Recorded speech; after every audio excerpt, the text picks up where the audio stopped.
Sure, appreciate it, Dustin, and as always, appreciate you guys for attending. Start off with our summer. I thought we had a really productive summer. The rest of the freshmen showed up here Father's Day that Sunday, came in, kind of assimilated with the returning players that had been here since June 1st, and had high energy during our summer workouts. And for me, this phase of our program is one that's really important, is that it should prepare us physically to be able to play a full season and give us the best chance to maintain our health throughout it. We also did a tremendous job in the community this summer. Our players got quite a bit community service stuff done throughout the DMV area. This is the one time we get to shift our attention to 24/7 football. I just had our first meeting last night with our players, and each year we get about 30 days out of the year where our players can spend their entire time just focusing on football. We've got a couple guys with a few things to clean up academically here the next couple of days, but our training camp for us is really a unique opportunity that we get each and every year, and for us it's important that we limit the distractions and take full advantage of these opportunities. With all the new people we have in our program, it's really important for us to continue to create that connectivity that we want to see and that we feel like we've been able to do. The players returned after a short break yesterday for our move-in. Our camp headquarters is over there at the hotel. Really businesslike. Our players, you can tell, are excited.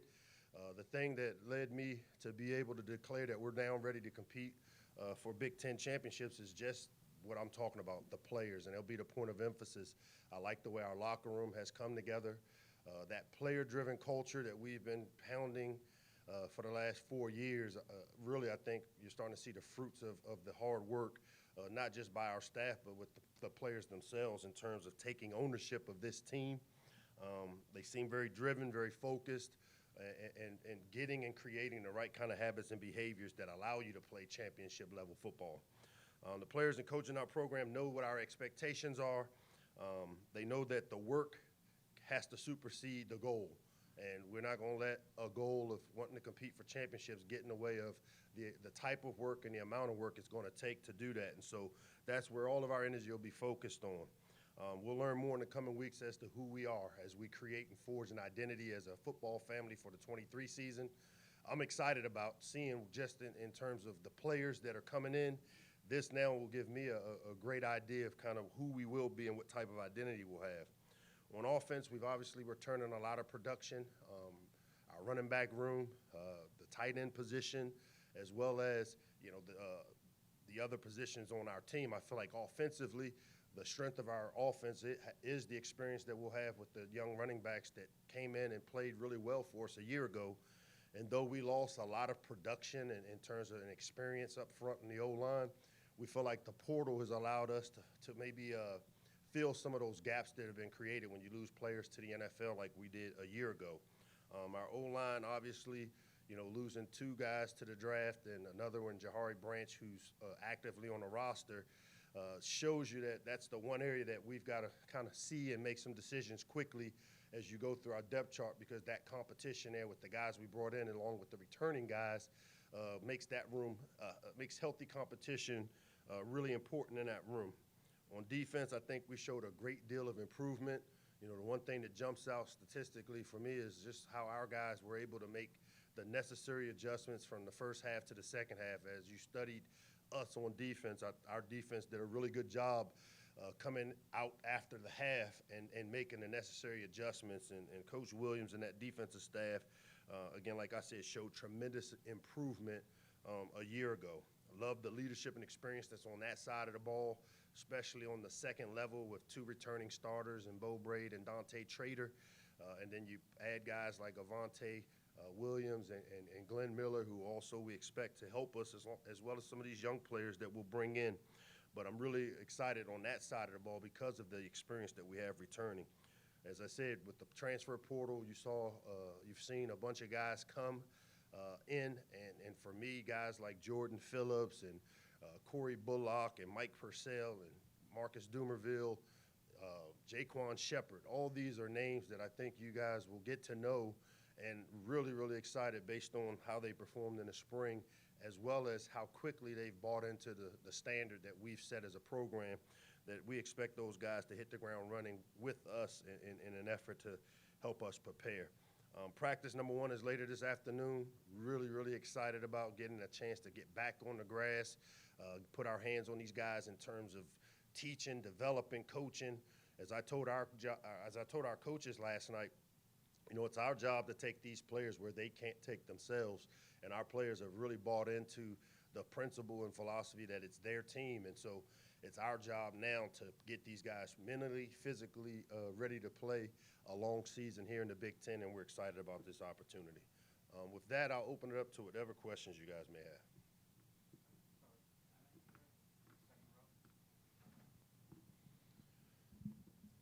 Emmett Siegel, Testudo Times. Coach, you've said now here and at Big Ten Media Day that you think now is the time to start competing for Big Ten championships, and you mentioned players as that difference, but more specifically, what is it specifically about the players that you have now that you think has allowed you to reach that goal, or now you have built the program to a point where you think it's time to start competing for championships as opposed to last year?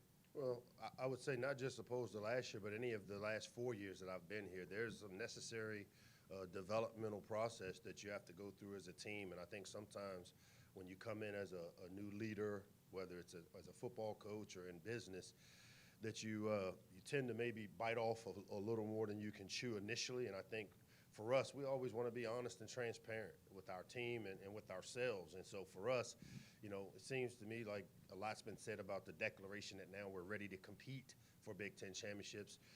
For the last 3-4 years, I've had a ton of players come to me and say, Coach, we want to talk about championships. And I said, man, until we can worry about taking care of the things we can control, we can't talk about championships. Well, the player-driven culture that we've been trying to instill, I think now has shown itself to me. It's shown itself by how they've prepared going into the spring when we've had a lot of different moving parts with the portal, guys going in and guys coming out. I saw our team take the new guys in our program and kind of say, this is how we do things around here, and either you do it this way or you're not going to be around here. And to me, that's when you start seeing that type of leadership in the locker room. The football part will be easy. We got great coaching staff that will get these guys in the best possible positions to make plays. But what we need to see to compete for championships is the right kind of habits and behaviors. And those are the things that lead me to say what we said at the Big Ten Media Day. Dave Preston, WTOP Radio in What's Washington. up, Dave? Good to see you, Mike. It's rare in college football where you have somebody with so much experience back these days. What's it like for you as a coach to be able to work with someone, and it's almost as though instead of 100, 300 classes, you working on all different things, and what expectations do you have for this fall? Yeah, I mean, anytime you have the most experienced quarterback coming back in a league like ours, it speaks volumes. Speaks volume to the type of player I know he is, and people that are in our building know and understand Talia to be. To be able to have a guy, I mean, this system, I mean, he was raised in it. From the time, before he got here at Alabama, very similar system, terminology, and to get here and to see how each year he's grown in that role as a leader, that to me is the secret sauce for him. Because this guy has the ability to have a positive impact on others, and I've seen him really take that next step, whether it be this summer in terms of how he's kind of been out in front and demanding that guys hold up to the standards that we set. To me, when you have that type of leadership from that position, it gives you hope that you'll have a chance to go out and hopefully play the way that he's capable of playing consistently.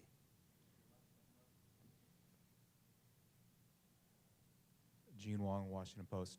And Mike, you mentioned the portal. You were able to get a couple of big playmakers at wide receiver out of there, in addition to the guys you had coming back. Kind of what do you see out of that room as you reload at that position this year? Yeah, the addition of guys like Caden Prather and Tyrese Chambers, one, the type of kids they are, and I use the term kids, they're young men, the type of young men that they are from a character standpoint. As I've said before, when we go into the portal and bring a guy in, it's really important for me that we know who we're bringing in and what we're getting. And with both those guys, especially Caden, because I was actively involved in his recruiting process, I knew the type of person he was, and I've been really happy with what he's done. He's kind of come in and, you know, let the older guys that know the system help lead. I know Jay Sean Jones has played a tremendous role in that receiver room and kind of being the enforcer of our standard. And both those guys have come in and have worked their tails off, have assimilated, even has taken on some leadership roles. I think Tyrese has a natural ability as a leader because everything he's gotten, he's had to earn and work for. And those are the types of stories that when he talks to the younger players in that room, you know, that's where I see his leadership showing up. But a really talented room, a lot of unknowns, but I say eerily similar to what the running back room looked like a year ago. I think we'll be pleasantly surprised with the production we'll get, especially out of the two newcomers.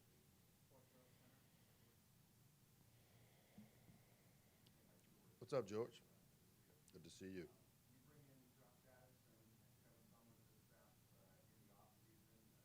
Make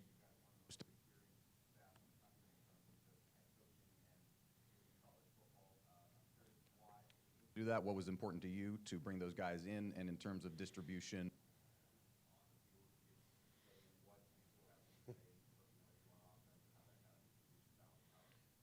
You want to know what's going on behind the scenes, huh? Just a touch. Got it. Well, one, very intentional with the hiring process. As you guys know, the last few years we've been very fortunate that when you have success, you lose good coaches, and the coaches that have left here played integral roles in helping us to where this foundation is set the way it is. The addition of guys like Summy and Josh, you know, you guys leave off Latrell Scott, and here's one of the veteran guys who I think took Richmond to the 1AA National Championship or FCS National Championship game as a young coach. Did a tremendous job at East Carolina, and then you throw in, you know, Zach Spavital and Zach's experience as a young coach at Oklahoma, Houston. You know, we had some really close games a year ago that I think the experience that these guys bring will help, because coming in with a lot of first-time Division I coaches that we've had, they brought energy, they brought juice, they brought the recruiting part of it. Well, the next step for us, if we want to compete for championships, is figuring out how to game plan to win close games against the better teams in our conference. And when you look at what Josh has done at Michigan, and you know Kevin has done in his career, these are two veteran guys that have been in these big games and have game planned for them. And I think the experience hopefully will lend itself to where we find ways, instead of close wins, we find ways to win close games. Ed Lee with the Baltimore Sun. Mike, going back to the declaration, how do you challenge the traditional teams like Ohio State and Penn State? And then with the declaration, were you ever worried about it putting a spotlight on the guys? I think the way you challenge those teams is you get your players to play well. Most of the things, and if you followed us over the years, we very rarely worry about the opponent, because it's more what we do than it is what they do, and it's more how we do it, and hopefully we do it a little better than our opponents, and that's what gives you a chance to win. As far as the spotlight, I mean, you know, we're not shying away from it, because the only expectation that really matters to us, and I mean this with all honesty, is the expectation we have in that building, the Jones Hill House. And I can tell you there's nobody in there that's afraid of declaring that now is the time for Maryland to become a team that competes for Big Ten championships. It's part of our DNA in terms of, you know what, we're going to go fight for everything we get. We know that it won't be given to us. And we've got a bunch of guys in that locker room over there that really feel strongly about now is our time to do the things and create the habits and behaviors to be a championship level program. Cohen, Baltimore Sun. How's it going, Mike? What's up? You mentioned the running back room. I want to ask about Roman Heimerdinger specifically. What do you feel like is the next step for him, and how important do you feel like he is to what you're trying to accomplish? Yeah, Roman, I think, and with all of our players, we evaluate them at the end of the year. And if there's a couple of areas in Roman's game that I think he'll be the first to tell you that we want to see, is the one-on-one miss, you know, making the last guy miss, because there were a couple runs where, it's one guy left to the defense, and you know what, we can't block all 11 if you're carrying it. So one guy you're responsible for, and I know Coach Scott has really worked hard with Roman to that third level, second level winning in space. And Roman is the type of guy that when you tell him he needs to improve on something, he's going to do the work. Smart, tough, reliable. Our expectation is for us to build on the type of season he had a year ago. The thing I think that's really shown itself for Roman is his leadership. Not a big talker, but the people in that locker room respect his work ethic, and when he talks, people listen. I'm a Gaffir inside the black and gold. Hey, Coach, man. good to see you. Good to see you. You touched about the defensive line and obviously the addition of Jordan Phillips, but having to replace all three starters, and you had Trey Colbert, another guy, Tyzay Johnson, Tommy Kingbasote, both those guys coming back. So just with just replacing those pieces, I guess what's your going into camp? What's your feel for the defensive line unit? Yeah, the best thing about that, and if you've tracked this, which I know you do a tremendous job of following us, is we rotated a bunch of players a year ago. I mean, guys like Tommy Kingbasote was similar to a starter in terms of how much he played. Taze played a ton of reps the last couple of years.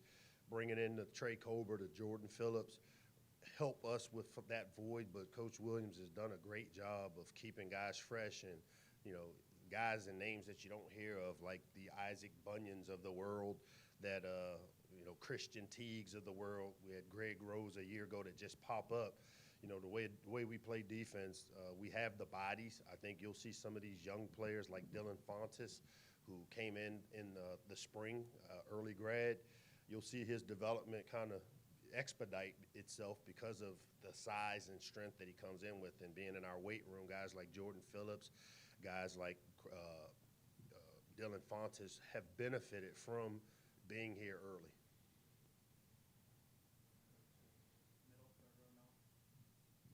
Hey, Coach. Noah Trister with AP. What's up, Noah? Just a question. A couple off-season issues that have come up at other schools. One is the Northwestern situation with hazing. The other has been at places with kids getting suspended for gambling offenses. Do you address either of those things with your team to sort of reinforce what is and isn't acceptable, I guess, in this day and age? Yeah, we're actually going through it as we speak. We have a player policy manual that every summer during training camp and our team meeting in the evening, we go through these things. As I've told you guys before, this is a lot like raising kids, and so for you guys that have raised kids, you know that you can say it until you're blue in the face, but you got to keep saying it. And so every year we address it. I think the spotlight is on it because of, some of the things that have happened around the country here this summer. What you're starting to see is something that we've understood a long time, is that players have voices now, and these voices will be heard one way or the other. And so what we try to do is create a environment, a family environment that, how many people have hazed people in their family? I mean, it's not what you do. And so when you create a family environment, we're not saying we're better than anybody, but we're going to address it. We'll continue to educate our players on the right way. When we talk about development, it's not just as a football player, as a student, it's as a person as well. And we've got some programs that we utilize during this time of year to help reinforce those principles and values that we want.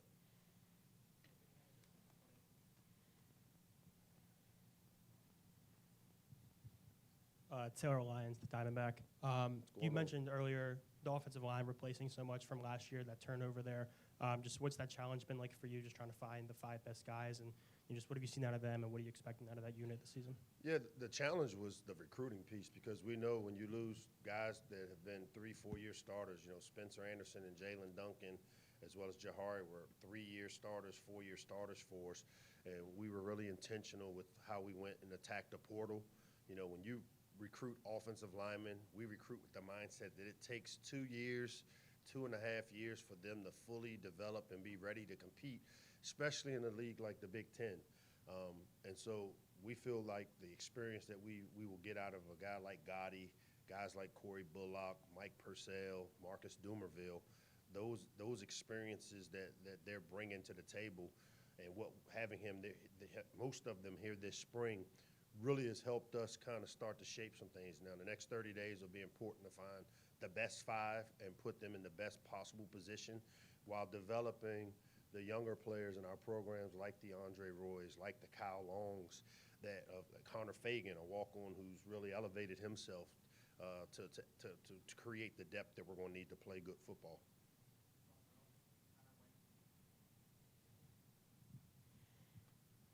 Wayne Viner, Terp Talk. Hey, Wayne, how are you? Hey, I'm doing well. Great. It's great to be back for football season. You've talked at length about how much of a Terp fan you've been and what that team looked like. And you look at the team photo today, and your team looks like the Terrapins again with the red jersey and the white pants. What's it mean to you to have that Terps logo back on that helmet? You know, Terp script is something, as I said before, and you know, I grew up on Terp script. When you think of the mid-'80s teams that had great success here, and that was right during my adolescent years where I was coming over and rooting for the Terps. It's what I've come to know as winning football. When we wore Terp script, we had great success. I was here with Coach Friedgen when he reintroduced it back to the program in the early 2000s. So I'm hoping that we can take some from what those mid-'80s teams did and those Coach Friedgen teams in the early 2000s and wear it with pride and play with the type of pride that the people who wore it before them did when they had some success here consistently.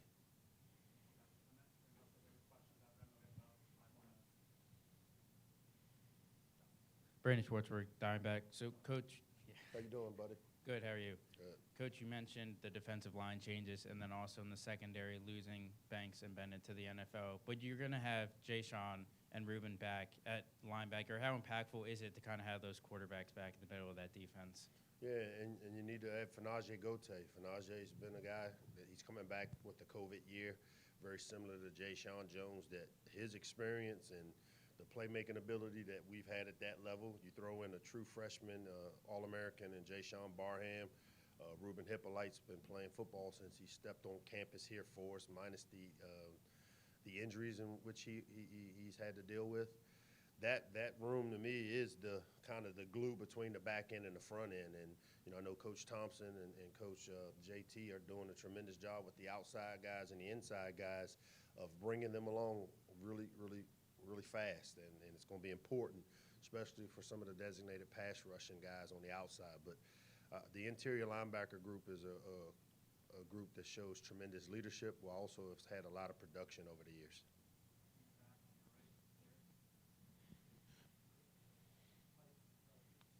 Yep.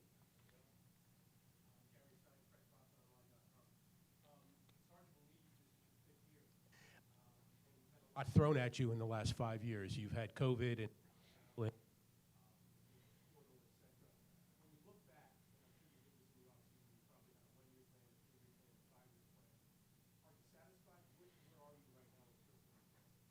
You know what? I came in with a 5-year plan, and part of that was to establish a culture and a foundation that would allow us to compete for Big Ten championships and realistically be able to compete. And so I'd say we're right on schedule. You know, the COVID year kind of throws a wrench into some things in terms of the development piece that we've tried to expedite with how we practice. But there's no doubt I feel like we're a program that's on track with where I wanted us to be in year 5. But you know what? It sounds good in the room, air-conditioned room on August 1st or whatever, August 2nd now, I guess. But the next 30 days we'll get a chance to see.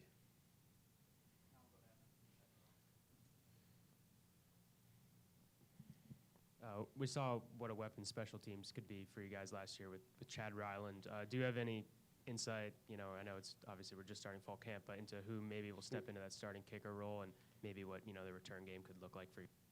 Yeah, I think one, from a kicking standpoint, Colton Spangler is a guy that we had a lot of respect for. You know, he shared the position for 2 years. Last year kind of took it over full-time, even though we used Pecorella in some areas where he was great at pinning people down in there. But really excited about having a veteran punter like Colton, and then his athleticism. You know, that's the one thing, you know, when you got an athlete at that position, and I don't feel like we've maybe done enough of attacking people in the special teams game in terms of fakes and things, but a former athlete, receiver, quarterback type guy, but he's really done a nice job punting. Jack Howes is the guy coming out of the clubhouse. We feel it's his job to lose. We brought in some veteran guys to kind of push and compete at the position, but I've been really pleased with Jack, and I think the best thing about having Jack around a year ago was seeing the type of kicker Chad Ryland was and his approach and the things he did, and so excited about also just seeing Jack go out and the confidence that comes along with being a kicker. The return game, because of our skill, I love the guys that we got returning punts and kicks. I'd like to see that really become a big weapon for us, and it's an area where, because of the type of skill we have, should be successful for us. Thanks, guys.